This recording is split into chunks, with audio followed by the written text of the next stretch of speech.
She alleges Diddy's son, King, became obsessed with her while she worked as a stewardess. She claims the yacht job had been advertised as family-friendly. She goes on to claim that while working, King pressured her to take a shot, which she suspected was spiked. She then alleges that King cornered her and tried to force her to give him but she fought him off. And then all of a sudden, they rush to do the coroner come in and say, yo, she had pneumonia, she died of pneumonia, but nobody did no autopsy or nothing like that. Get out of here.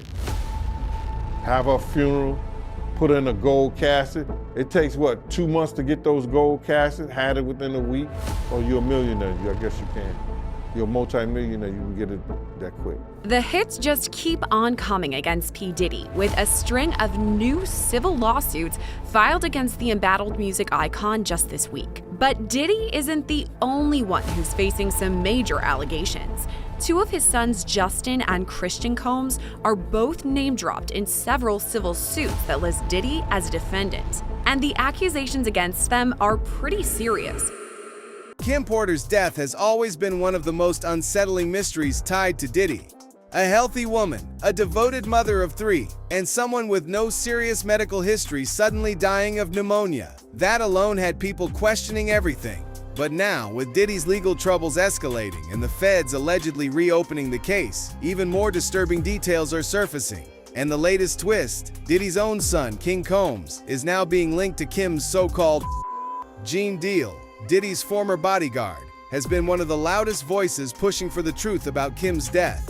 From day one, he has refused to accept the pneumonia narrative, and now his suspicions are making even more sense. My man, I wish,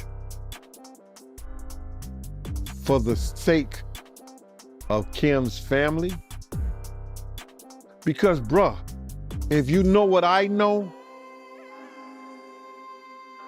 he put Kim in a gold casket, then has security, 24-hour security at the funeral home, so nobody would go in there and touch the casket or take Kim out of there. I think that they should reopen our case and have an independent pathologist look at everything about her so she can rest in peace. So, I know people, paperwork, and this other young lady on the internet, they are spearheading the reopening of Kim's case. And I hope they do. How you feel about that personally? What do you think happened to Kim Porter? Well, personally? Yeah. I just can't believe that somebody that had the normal flu, that had doctors on speed dial, that they had enough money that they could get the half of the hospital to come to the house and take care of her, that she died of just pneumonia like that. And if you get that point where you can't breathe, and if you know you ever had a cold so bad, I had COVID and I couldn't breathe, but I still made it to the hospital on my own. I can't believe that she stayed in that house, laid in that house, and died like they said she died. So my personal opinion is that somebody needs to reopen that case, and there needs to be a person that can do an independent autopsy to tell us the truth about what really happened to Kim Porter. What did you see him do with Kim Porter? I seen him inside the car, grab her up. I seen him smack her, you know. And one thing about Kim is Kim got to the point where she fought back. because she realized how powerful she was. It was one incident on Sunset Boulevard in front of the Beverly Hills Hotel where I just seen the car rocking back and forth. You know, of course he put everybody out the car, but I seen the car shaking, so I opened the door. I said, what are you doing? You know, what are you doing? You see where we at and what are you doing? And Kim got out the car like nothing happened, and she fixed her hair and she told him, she said, I want to see you explain to the media that scratch I'm gonna put across your face if you put your hands on me again. And that was Kim's attitude. Kim's attitude was, she realized that what he had to explain meant more to him than anything. And once she realized she had that power, she said, nah, not no more. Because you're gonna have to explain why you all marked up. Jean recently revealed that before Kim's passing, she was often covered in bruises. And after Cassie's lawsuit exposed Diddy's violent nature, those bruises are starting to make a whole lot more sense. We all saw the CNN footage, but here's where things get darker. Kim's laptop and iPhone mysteriously disappeared after her death. Gone. Wiped clean. No traces. No records. No explanations. And somehow, no one questioned it. Right. I respect it. Kim Porter, you was telling me before this interview that Dallas Austin, his daughter, was at her house the day she died. Yo, I heard that the paperclip party broke that story because it was told to them by Kim's Porter father that is in the police report. That this is in the police report that Dallas Austin's daughter, who was a friend of Kim's, left her house at 8 o'clock. That Kim had made a call, 911 call at 2:15 that morning. And I don't know what happened in the 911 call or what was said, but they said that Dallas Austin's daughter, according to Kim's father, was the woman that left her house at 8:15. So she was the last person, according to her, to see Kim alive. And that was broken by the paperclip party because they had a conversation with Kim's Porter father. That's crazy. Now, what was Kim's state? Why did, and in the report, didn't it say she had blood on the pillow and bruises or something like that?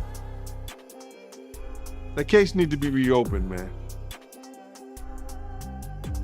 The case really needs to be reopened. Because if that girl was there and she said that Kim was all right, what happened from 8 to 11? And why did all Kim's stuff come up missing? I ain't know any of that, man. I never heard of that. So when they found her, she had bruises and a lot of her stuff was missing? Bro, it's a lot of suspect things going on. First and foremost, in our day and time, other than our house key, a woman gonna keep her phone and you know, she got a lot of different purses, but everybody always grab their phone. Why come right till today, right now, nobody knows what Kim Porter phone is? And they know they had iPhones. Why have nobody went to the cloud and got the text messages and the things off her phone? Because everything that came in that phone is text, and you know your iPhone find my phone. Nobody tried to find the phone? I would love for her son, who has all the rights, to go to and get all the stuff out the clouds. Her last text, who she calling, who she spoke to, who called her, where was the last place her phone was at before it was destroyed and cut off. It will tell you that too. You personally, what do you think happened to Kim Porter?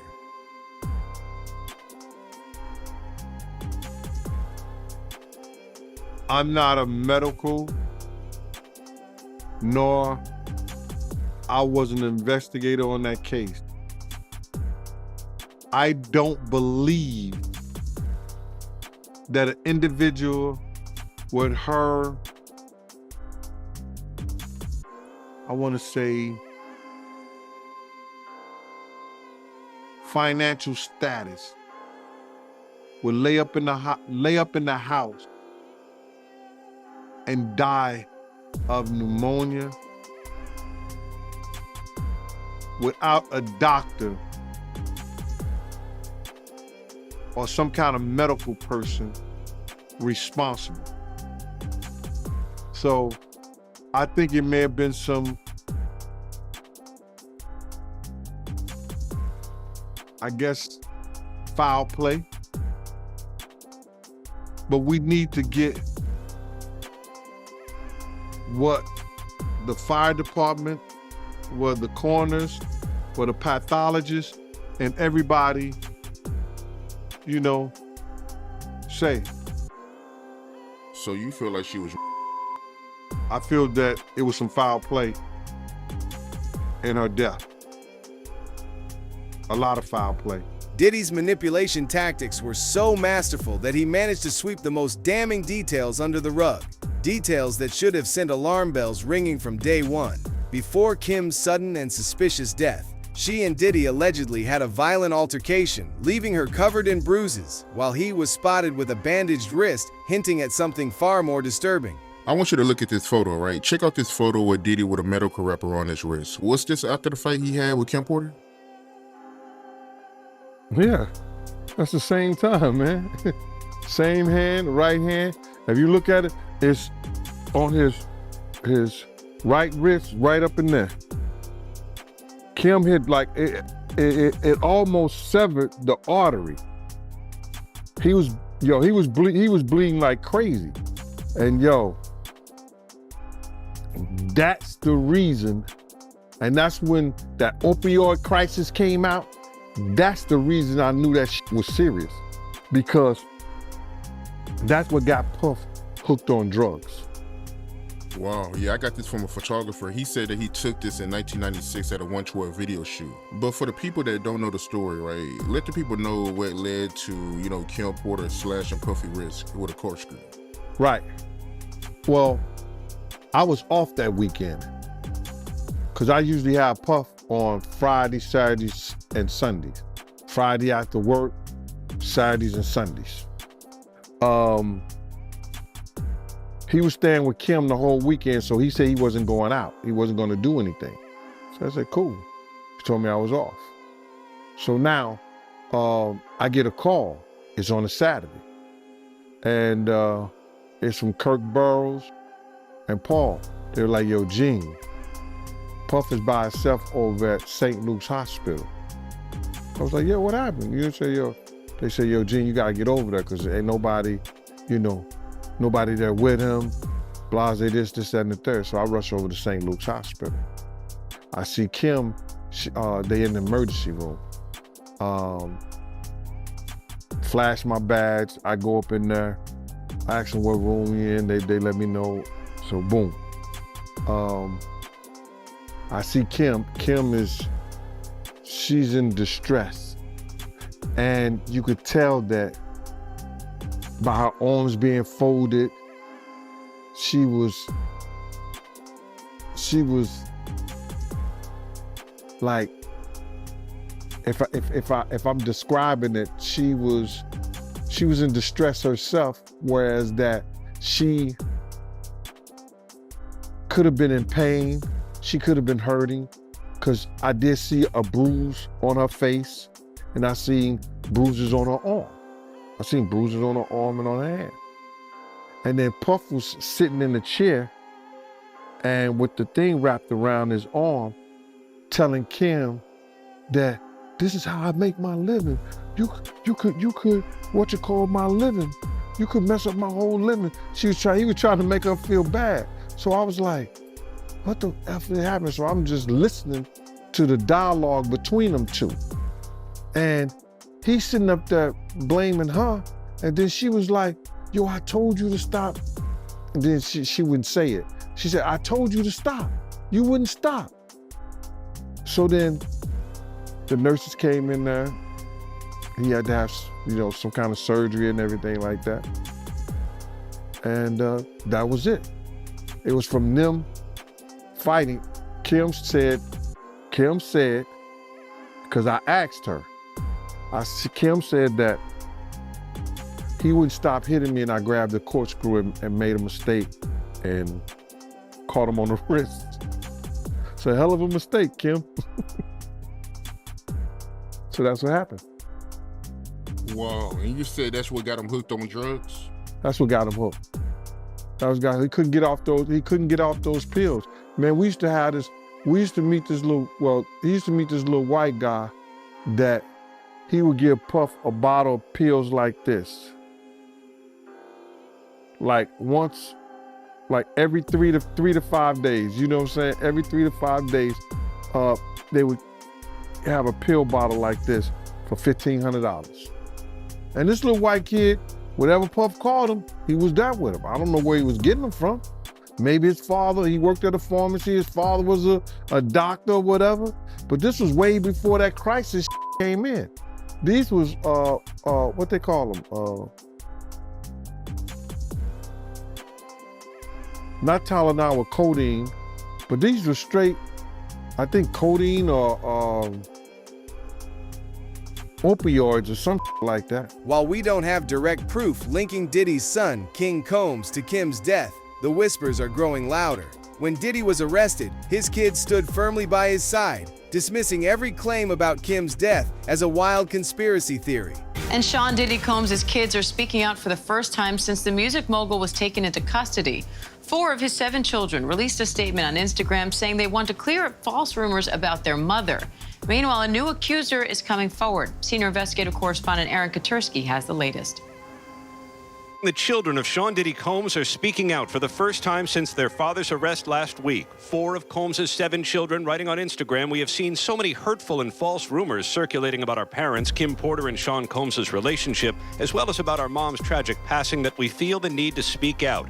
Claims that our mom wrote a book are simply untrue. She did not. And anyone claiming to have a manuscript is misrepresenting themselves." A 60-page unverified book published earlier this month claimed to be the collection of diaries of Porter, who died at the age of 47 in 2018. The children, who don't mention their father's arrest in the statement, go on to write, "Our mother should be remembered for the beautiful, strong, kind, and loving woman she was. Her memory should not be tainted by horrific conspiracy theories." The message coming as another accuser goes public with allegations against Combs. Talia Graves claims in a civil lawsuit Combs and his bodyguard drugged, bound, and her in 2001 and filmed it. It's a pain that reaches into your very core of who you are, and leaving emotional scars that may never fully heal. The 54-year-old Combs has pleaded not guilty to charges he led a criminal conspiracy that women.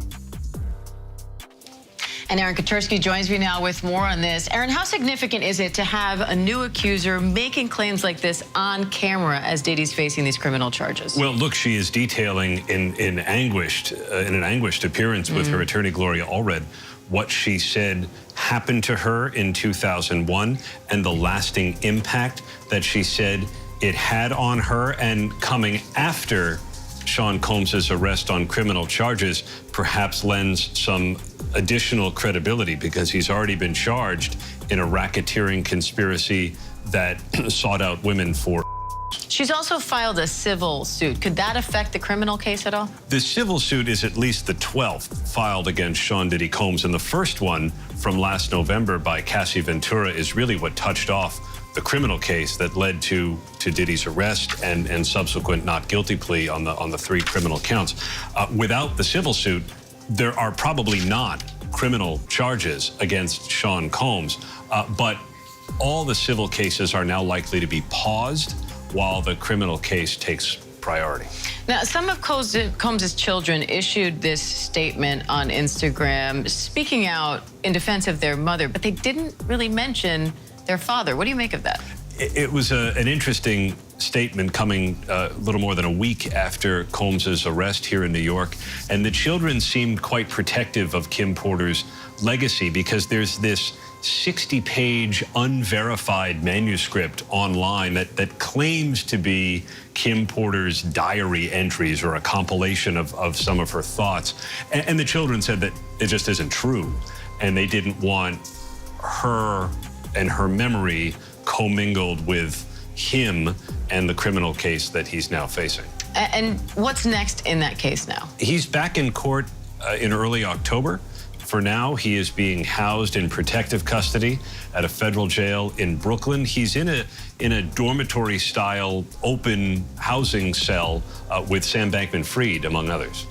All right, senior investigative correspondent Aaron Katursky, thank you. How are you doing this morning? How's it going, Justin? Let's see, how are you feeling this morning? How's the twins?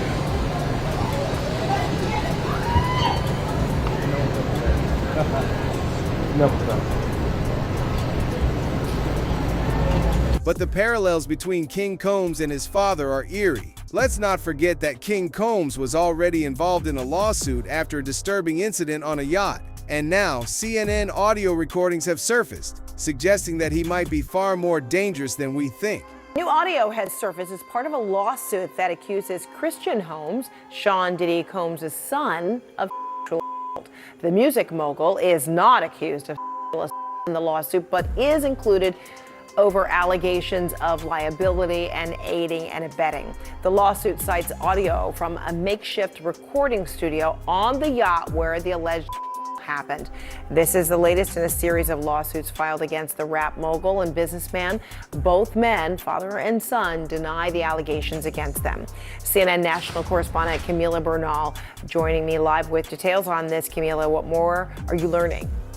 Hey, Fred. So in this audio that CNN has listened to, you can specifically hear the accuser who alleges that she was being forced to take this tequila shot that she believed was laced with drugs. And in the audio, you can hear her asking Christian Combs if she was being drugged, and he answers, "Take the shot." Now, just to put things into perspective, the accuser was a crew member on the yacht. She was a bartender, and she says that shortly after this incident with the shot, she says she was cornered in a room. She says things became aggressive and physical, and then says that Christian Combs forced himself on her, and then says that it wasn't until another employee on the yacht came into this room that she is alleging in this 31-page lawsuit stopped, and she says it only stopped because that person came into the room. Now, I want to read part of what the accuser's attorney is saying right now. What he's saying is, defendant Sean Combs turned what was sold as a wholesome family excursion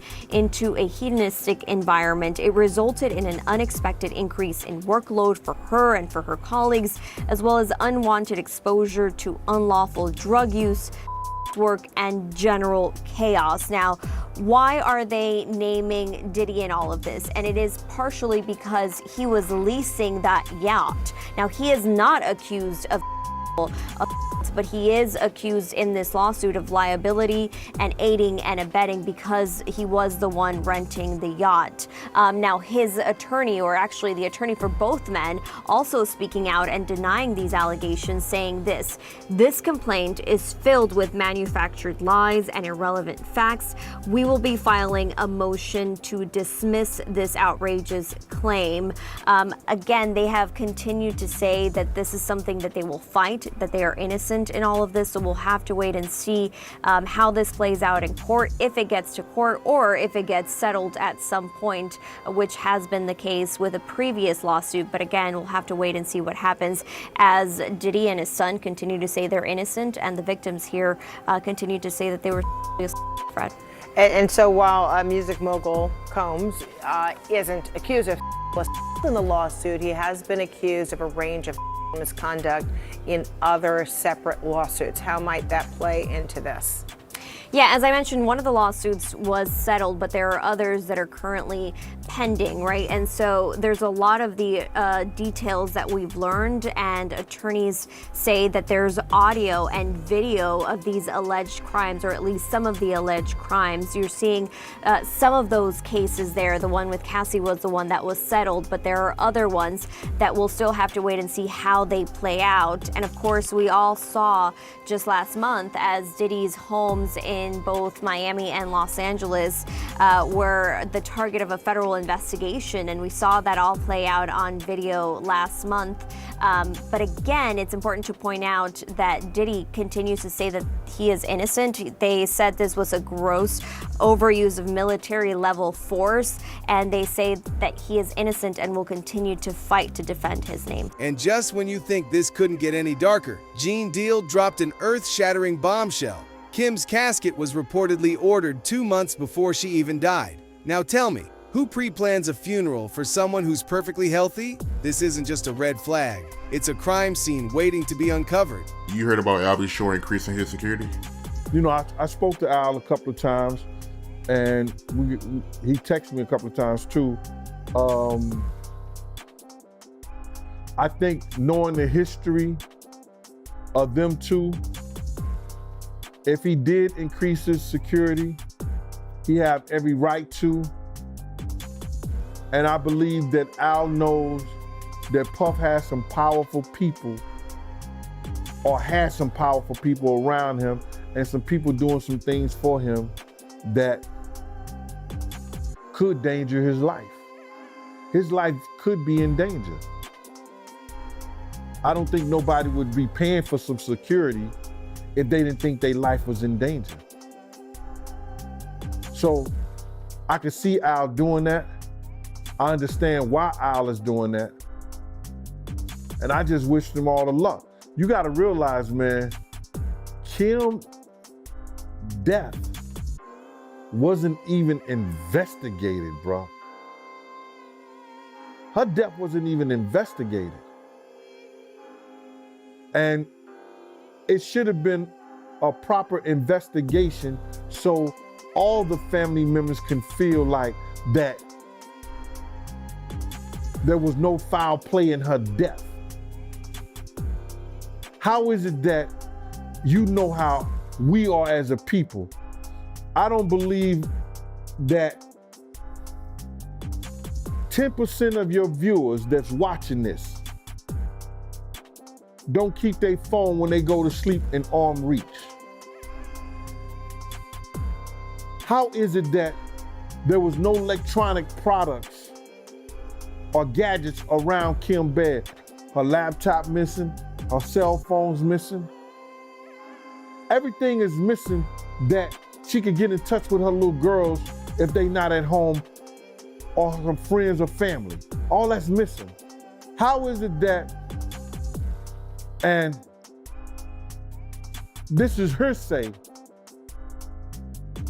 that the detectives did not even view the body in the bed where she died at? That the coroner had already removed her, pronounced her dead, and told the detectives that it was no foul play. And if that is true, as I've heard it, and we read certain things on the internet about it, that case needs to be reopened. We know that Kim, and it's in the this is in the documentation. Shout out to Paperwork, at the Paperwork part. I gotta shout him out, man, because he looked in the paperwork and it said Kim received a massage for about an hour when she's supposed to have full-blown pneumonia. Who gives somebody a massage when they got pneumonia? And do we know whether she used that baby oil or not for that massage? It makes you say, that's a big one, man. You gotta understand, man, that it's a lot of stuff that has been happening. Now, some people even said that her casket was ordered 2 months before she died. I don't believe that, man. I swear. I'm not no conspiracy theorist or none of that. But I heard, did you hear something like that, man? That her casting, how you order a gold casting 2 months before somebody died, man? If I'm gonna pay, or they gonna get the money up, what is it, to resume her body? If they gonna get the money up to dig her body back up and have a real autopsy done on there, have a real investigation on there, who's it gonna hurt? I've been knowing Al for a long time. So what do you think? Was her death really just an untimely tragedy, or was it a calculated move to silence someone who knew too much? And why was her casket ordered months before she died? Let us know in the comments below. And if you like this video, hit that subscribe button so that you never miss out on any new videos. Until then, fam, keep it real.